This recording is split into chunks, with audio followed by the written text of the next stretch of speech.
Hello, everyone. I'm Paxton Gray, CEO of 97th Floor, and this is The Campaign.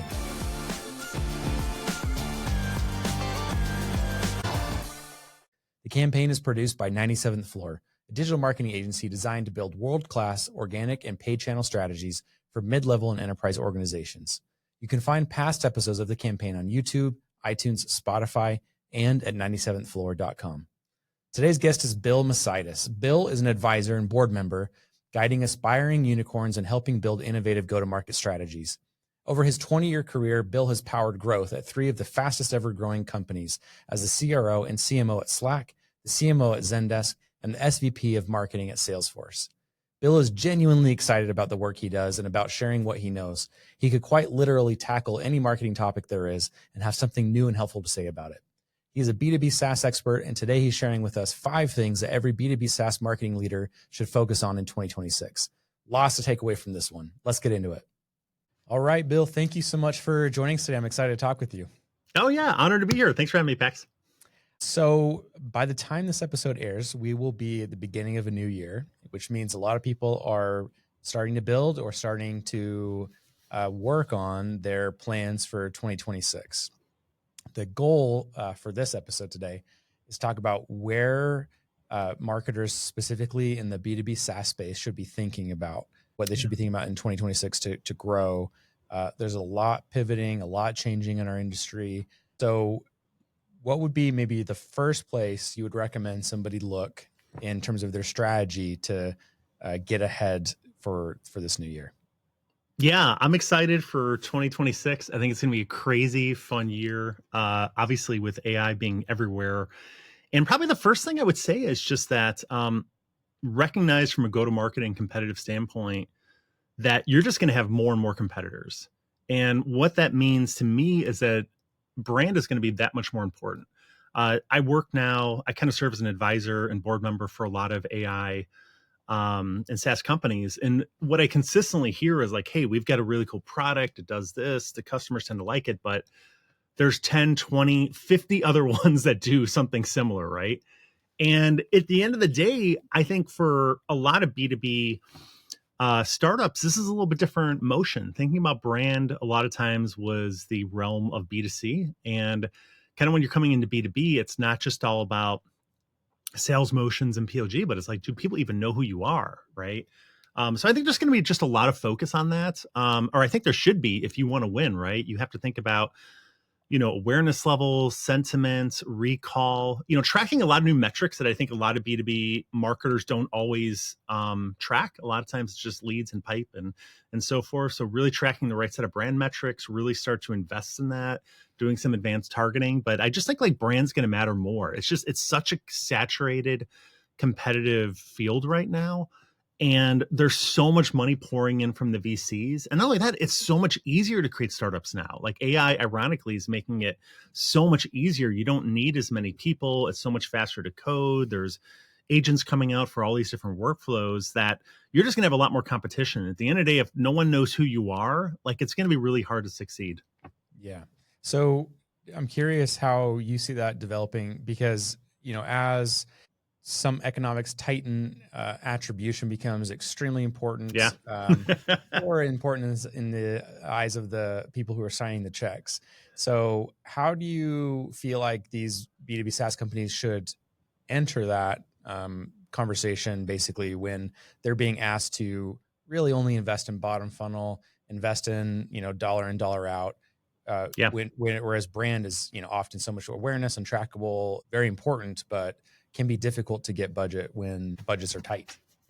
Yeah, I kind of came up on the data side. My dad was an engineer. I always loved data-driven stuff. To me, it was like data was the antidote to politics and companies, and having data was really important. And I think the first step I'd probably recommend is just start tracking your brand metrics, right? Like when I came in as a CMO at Slack, I came pretty early, only maybe 50 people.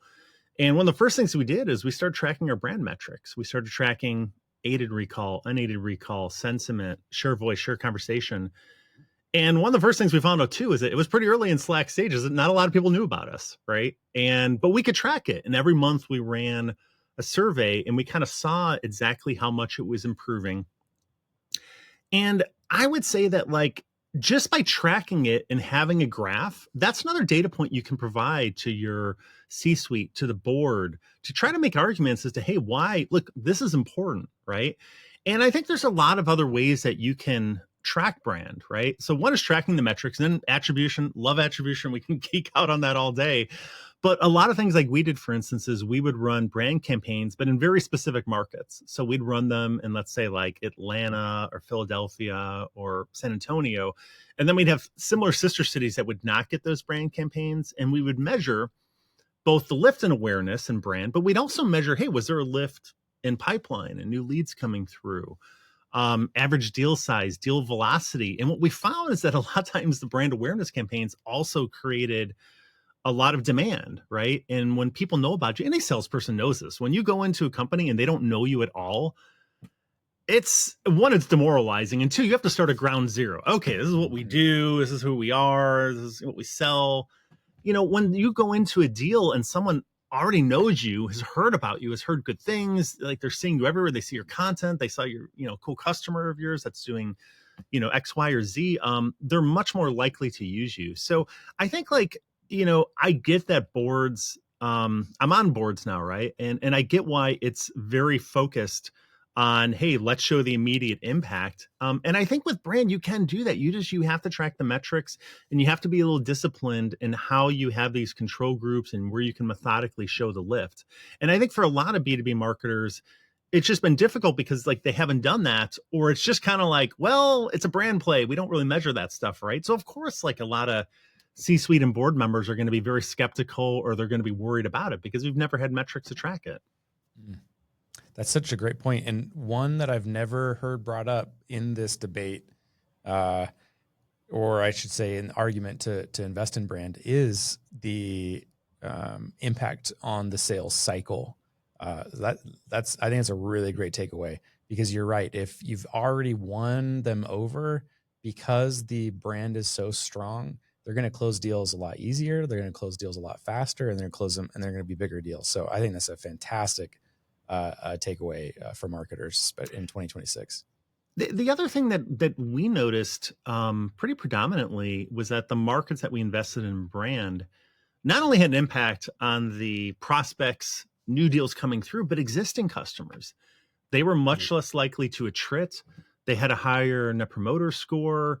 They tended to like the brand more. And again, like, I think there's a lot of different campaigns you can run, right? When you run a campaign that's just like, hey, we're awesome, buy us today, 20% off, sign up now.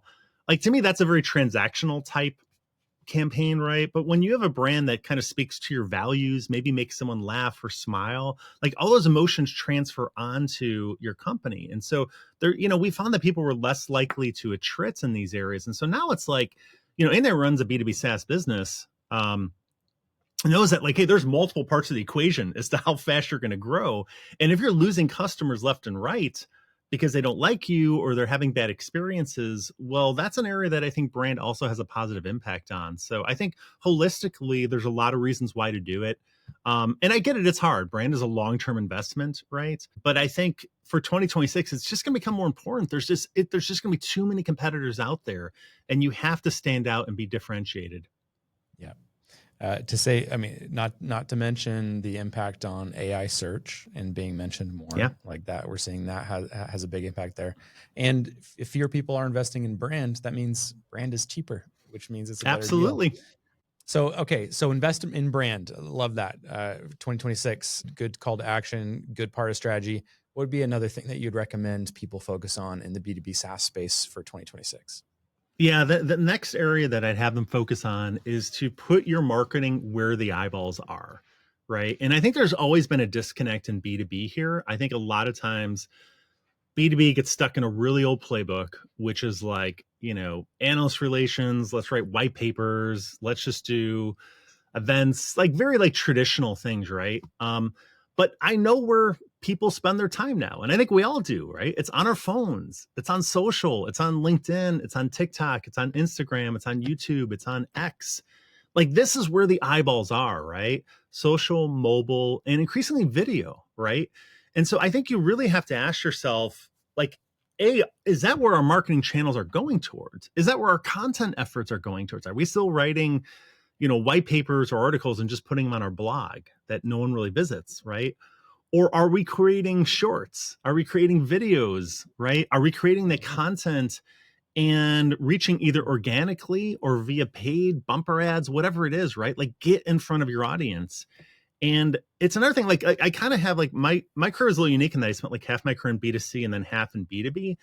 And I've just noticed that there's a lot of these like old held notions that I don't really agree with and I haven't seen playing out, that like, well, if you're in B2B, you have to only reach people on quote unquote B2B channels, right? You can't go to there, like you can't go to Instagram or TikTok or whatever.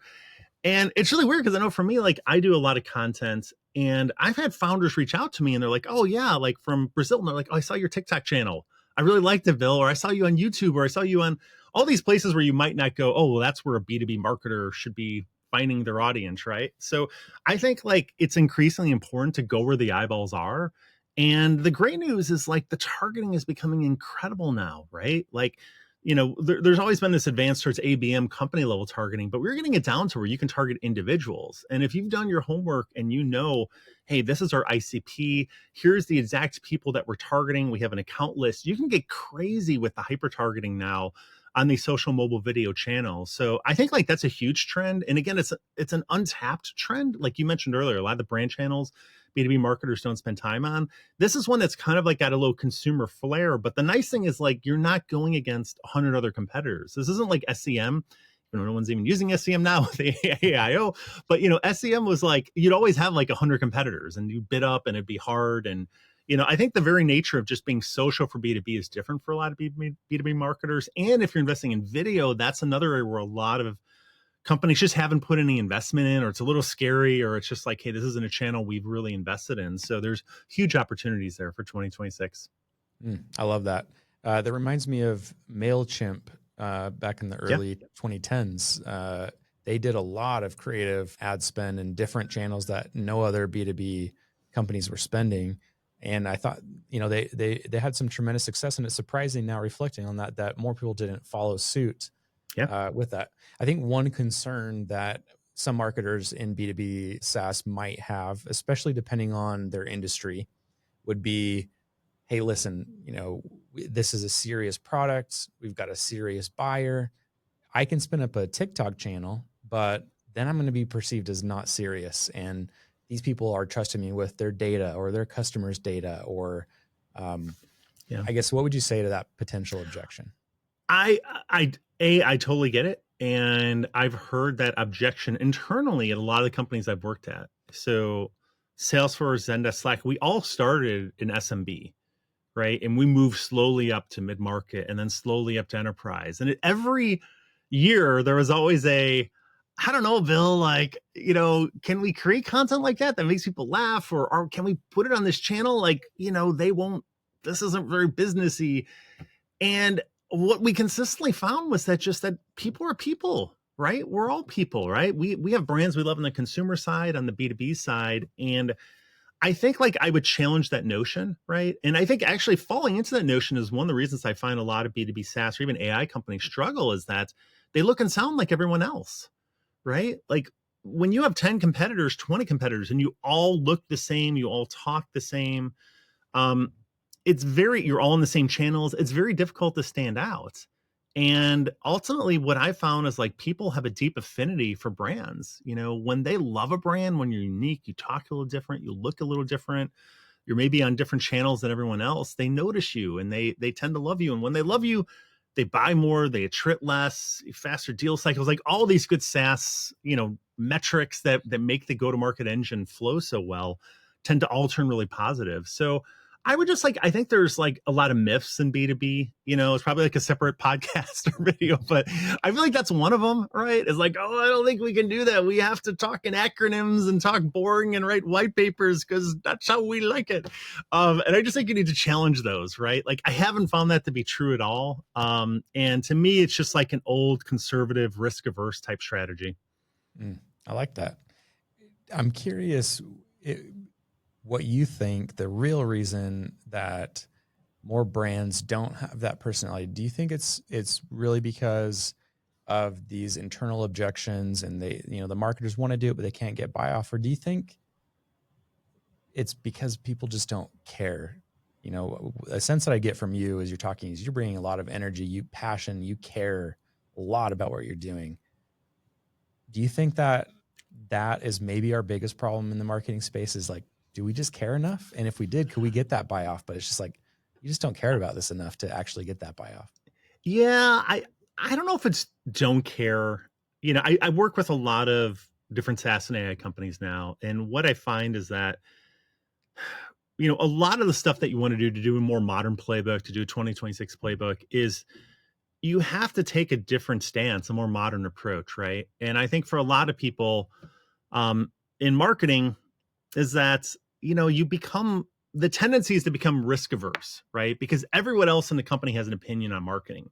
I mean, if you're in marketing, it's awesome, but it also sucks because everyone else is like, you should do it this way, or I'm an expert on pricing, I'm an expert on messaging, I'm an expert on creating ads, right? So I feel like for a lot of people, it's easy to fall into a risk averse situation where you just kind of play it safe, kind of did what we did last year, which was what we did the year before that. And I'm not going to get fired on that. And, it won't ruffle any feathers. But I don't know. Like, I don't think you can take a really risk averse playbook anymore. There's just too much competition coming out. I mean, AI natives are coming for every single category, every single knowledge worker, the processes that they would do, they're coming to replace that. And even if you're a pure AI native, which I work with a lot of them, there's 50, 100 competitors. Like I'm helping out a company in the customer support space, and it's brutal. I mean, like, it's amazing what they're doing now, like how much they can do with just pure AI processes and, reduce the amount of knowledge workers you need for that. But there's just so much more competition, right? So I just think, like, you have to be brave here. You have to, build consensus internally. I think that's a big thing. Like, if you're going to do this, you got to get good at change management. You got to realize, like, hey, I don't just need to convince the marketing team. Like, I need to convince the head of sales, the head of product, the head of finance. I need to convince 7 different board members who all have different backgrounds, right, on like why this playbook makes sense. I think the playbooks, and I know we're talking about that for 2026. There's a little bit of debate, like what you should do and what are the right things. But I find it's less about like, hey, we should do this. And it's more about, okay, we need to convince everyone else in the organization as to why we have to do this and why it's so critical. I like that. So concerning AI, are there any tips or things you think marketers should be focused on in 2026 concerning AI, either from an operations standpoint, like a marketing operations standpoint, or marketing production tactics standpoint?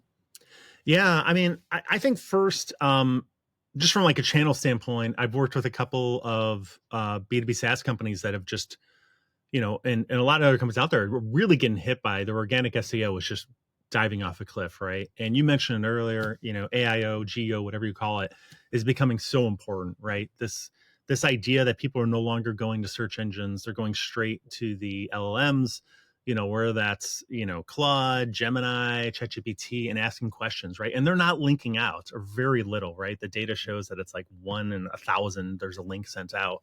Whereas, SEO before was much, much higher right there. So I think just from a channel perspective, really making sure you're thinking about that marketing mix, right? Like starting to think about, hey, how do we, ramp down our SEM, our SEO investments, and really ramp into AIO, right? And obviously there's a very different set of playbooks there. Your customers have to love you. They're mining a lot of the channels. So like G2 Crowd or Trust Radius, or looking at people talking about you on Reddit. There's, a lot of different content strategies. So it's indexable. Some of it's like SEO stuff, but I think a shift there. The other thing I think for 2026, which you had mentioned, is like, hey, how can you just infuse AI into your workflows to just be a better marketer, be a better go-to-market person, right? There's so many great tools out there. I mentioned I started getting into content myself, and I'm just by myself. Like, I don't have a team or anyone else. I just like doing this stuff, right?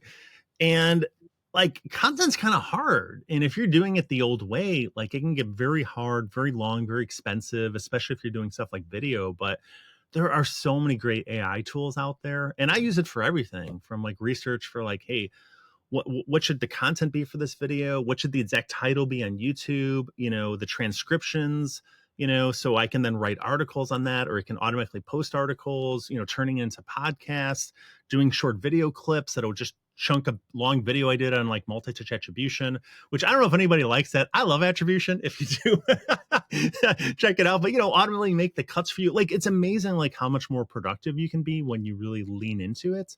And I get there's a lot of fear with it. I get it's like, well, how does this impact me? How does this impact my job? But I just think like, leaning into those tools, whether you're in marketing ops, campaigns, content, there's so many good tools out there that are going to make you more productive that I think for 2026, you absolutely have to lean into that. Let me throw, I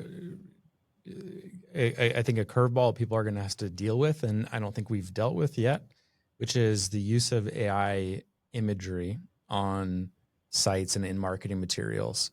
I came across this recently talking to a group of people, and it was fascinating to me to see the spectrum of opinions on it, from it doesn't matter, use it.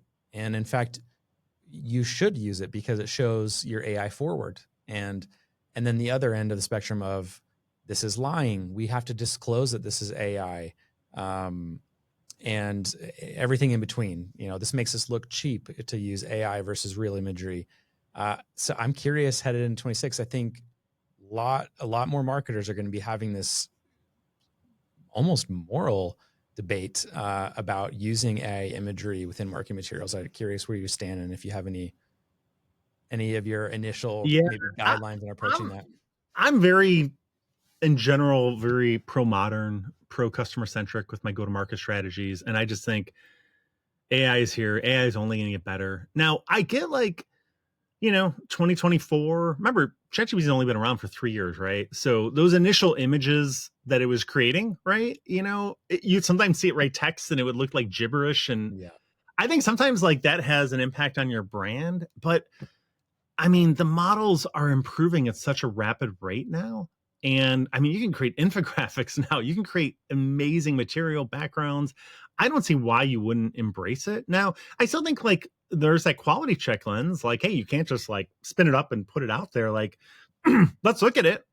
Just like you would if you're working with any creative agency, ad agency, or internal. Like, you're going to have your quality. Does this align to our brand, to our values? But I think from like a moral standpoint, I don't have any issues using it. Now you have to be a little careful with this stuff, right? Like, are you using other brands' work, right? Like, are you using Disney characters in your ads that came from AI? Well, you're going to run into some, potential legal issues down the road. But I think outside of that, I think creative is an incredible area. And I think just, again, like Sora coming out, for instance, anytime you have an app that has wide consumer usage, you just start to see like what's possible and I remember like I wanted to use like, so my little advisory business is SaaS CMO Pro. I have a sloth as my mascot because I believe in mascots. I love mascots. So I love the sloth. Like, they're super slow, but they're very methodical and cute and calculated. And I wanted to start using sloths more in my videos. And I remember like it was a year and a half ago I started, and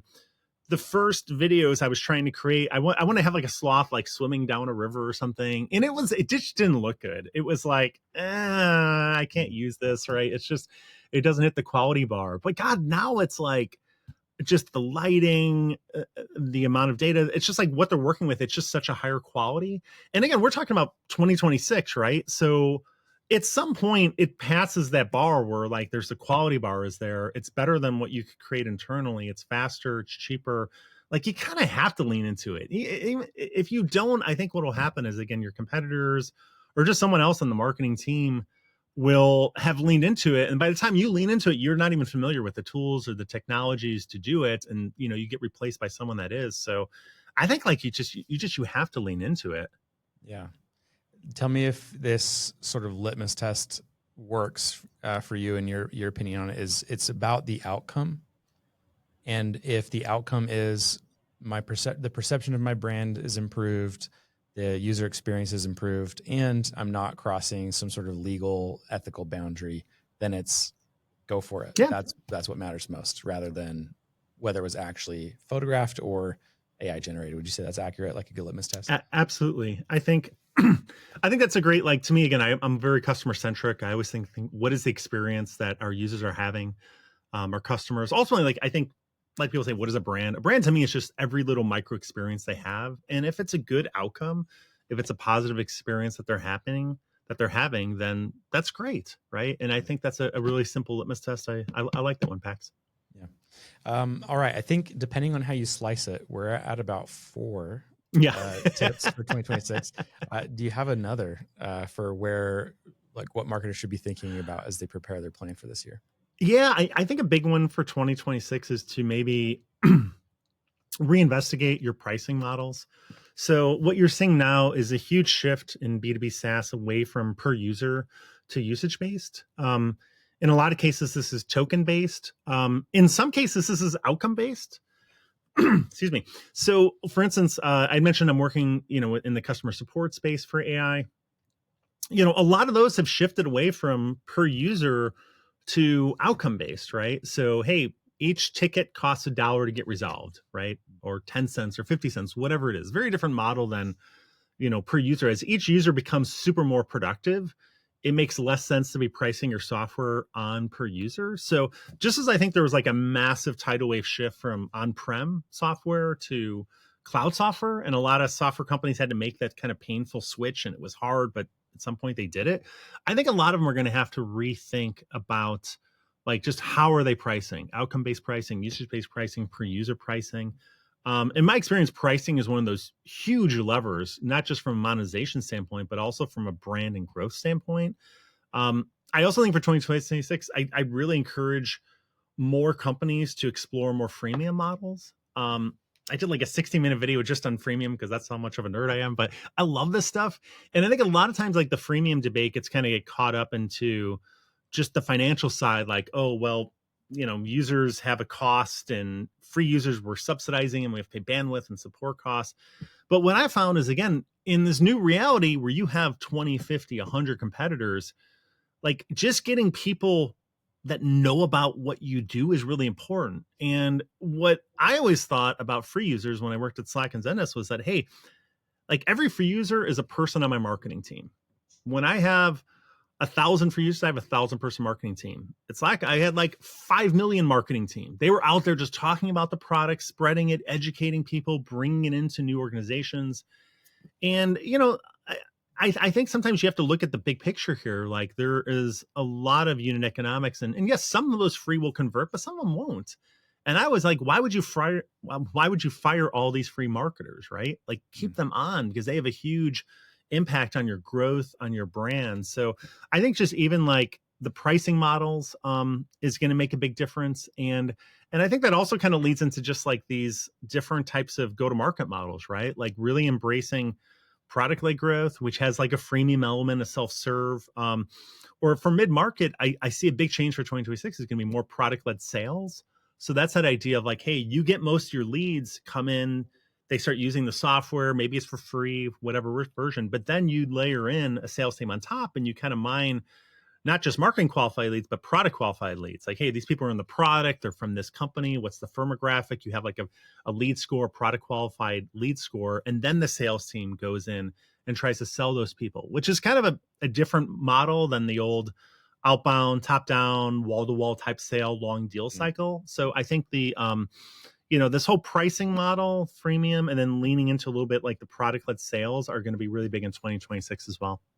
I think that's really interesting. I like that model of targeting individual users and allowing them some very low barrier onboarding point. And then when you have a certain critical mass within an organization, it's almost like the organization is forced, like it's like the best possible choice to then go with a larger organization pricing model rather than all these individuals. I mean, ChatGPT is they need to be doing a better job of this, in my opinion, because it makes almost no sense to move to the organization. It's the same price either way.